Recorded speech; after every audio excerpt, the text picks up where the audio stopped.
And I'm pleased to introduce our final speaker before we have the panel, and this is Bronte Kulp. She is a technical officer of Koala Research and Monitoring, the team there at Queensland Department of Environment and Science. So please welcome Bronte.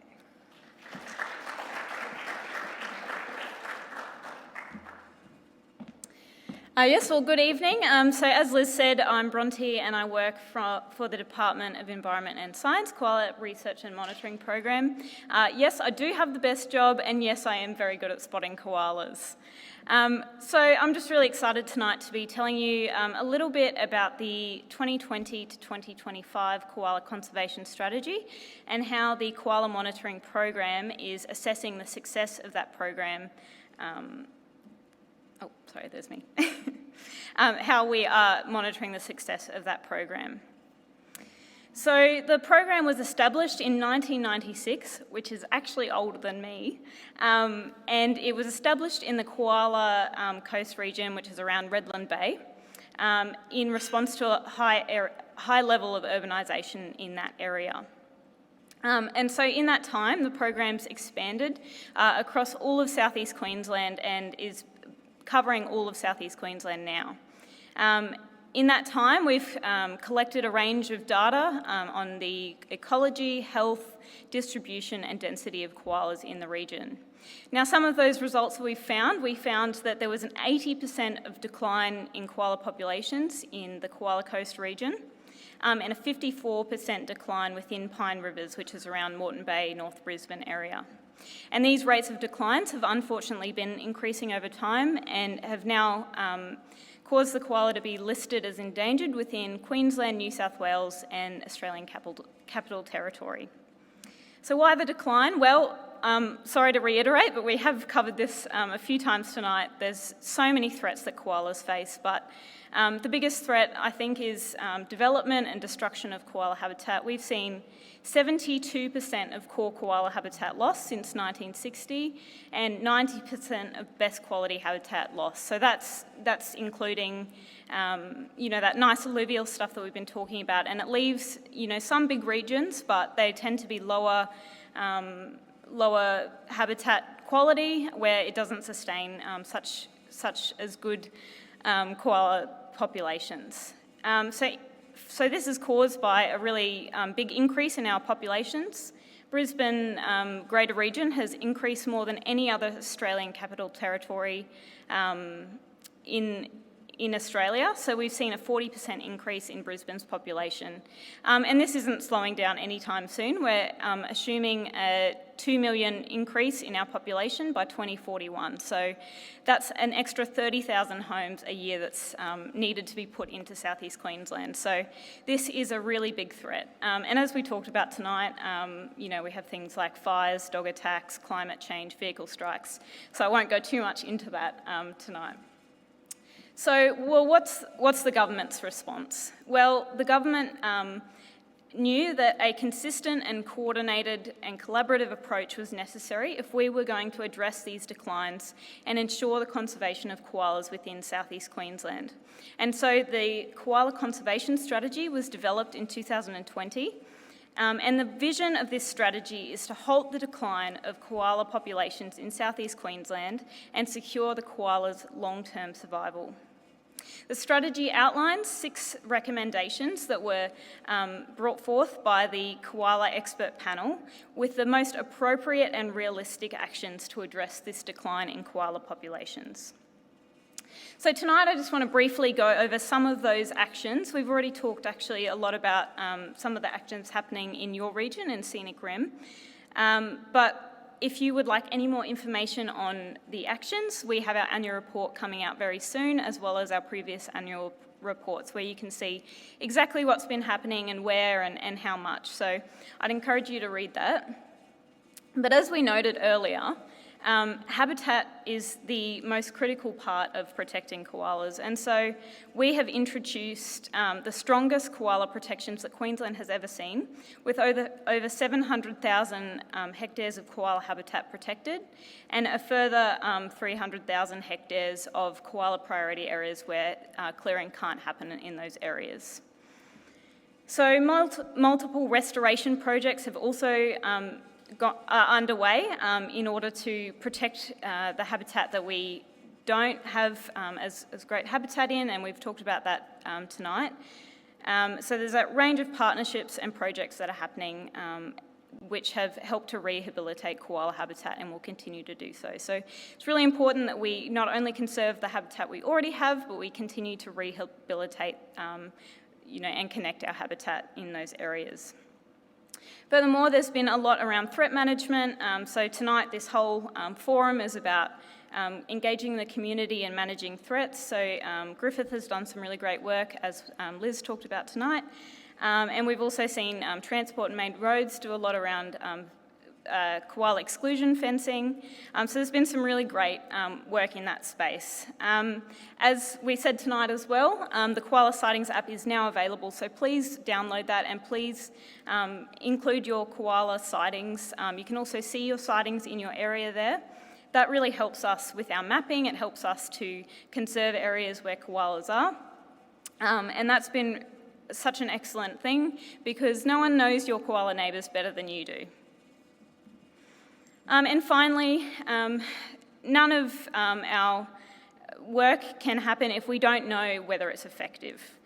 We need to make sure that we're doing monitoring and research to see if the actions that we do are effective.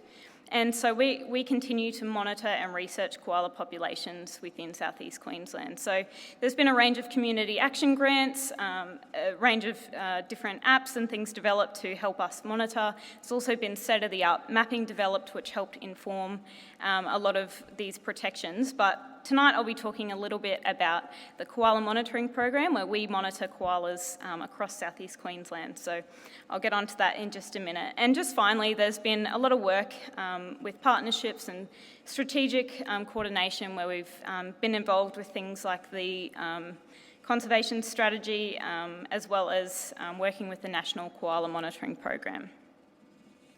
So, in response to the strategy, the Koala Monitoring Program set out to do three things. We wanted to design and develop a robust and representative methodology that could assess koala populations across southeast Queensland, establish a baseline abundance of the koalas, and then to detect changes in numbers. And this is so essential for all of the things that we're doing to assess if we're actually meeting the targets of our strategy. So in order to do this, we engaged with UQ scientists in 2020, and they gave us a range of recommendations after they simulated a range of different survey methodologies, survey frequencies, intensities, and monitoring budgets, and they established 5 key recommendations, which are on the screen. And these were to inform the optimal survey design that we would use for our program. I'd like to say that the Koala Monitoring Program adopted all of these recommendations and we completed baseline abundance surveys using this recommended and optimal design. This involved distance line sampling to survey sites across the southeast Queensland region. So this method uses perpendicular distance of koalas to the line to get an effective strip width or a search area. And this allows us to estimate the abundance and density of koalas in an area that we're calculating. This information at a site level is then fed into a more sophisticated model, which allows us to extrapolate our data at a regional level and estimate abundances and monitor changes over time. So koalas, if you know, can be quite difficult to spot, but distance sampling is really great because it accounts for the fact that some animals can be missed. Distance sampling actually has an inbuilt detection probability where we know how many koalas were seen, but also how many were missed. And therefore, we can get a total abundance of koalas within the area. And the reason we use this is that a lot of other methods are still currently unable to do this, and so that's why we chose it to include within our program. So we used this line sampling to do our baseline abundance surveys in 2021 and 2022. And we surveyed over 230 sites and walked over 850 kilometres, which is the equivalent of walking from Brisbane to Sydney, just on Transect, not including getting in between. And that was such an amazing feat, particularly considering that we had lockdowns with the COVID-19 pandemic, as well as the southeast Queensland flooding. So that was really great. And these sites were established across a range of habitats. So we surveyed bushland habitat, urban habitat, large remote areas in national parks, but even private properties. And I know some of you here tonight, we surveyed your properties as well. So we could survey a range of places, and not only thick vegetation, but we also went to a lot of these scattered trees that we were talking about. A lot of our data went to informing better habitat protection in those areas. In this time, we got to collaborate with a range of groups. As I said, we've collaborated with a lot of regional councils, with landholders, with different conservation groups, councils, even parks. And that's been really great to just improve our understanding of koalas in regions, and also just, to collaborate with people and get them interested in koala conservation. The team is now well underway on our round of resurveys. So we've done our first two goals of developing a robust methodology, and then also getting baseline abundance surveys. And so now we're resurveying sites so we can actually begin to assess changes in density. So that's really excellent. And we're also preparing our data currently for analysis, and also doing some smaller scale studies to look at case studies to look at trends over time in some of our longer historical sites.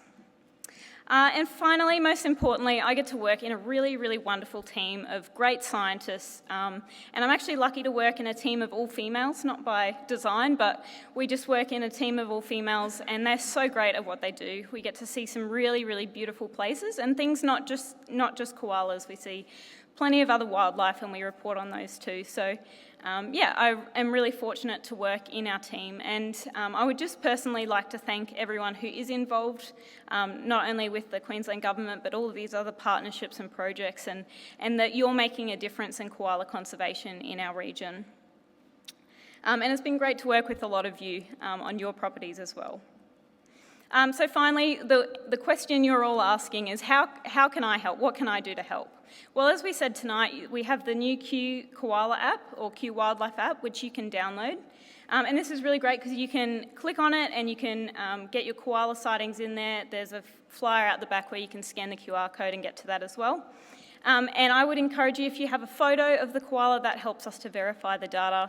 I like to use it on my weekends. It's great because then I can see I've seen koalas in an area.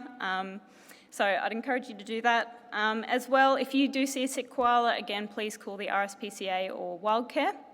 And finally, if you have a property that you might like to be included in our database to be surveyed by the monitoring team, we can add that to our list of sites that we could potentially survey, and that helps us to actually get sightings in some of those areas where maybe it's actually not mapped as koala habitat, or maybe there's limited mapping, and that can actually help to improve where we protect koalas and how we protect koalas in Queensland. So, again, thank you very much, and look forward to your questions soon.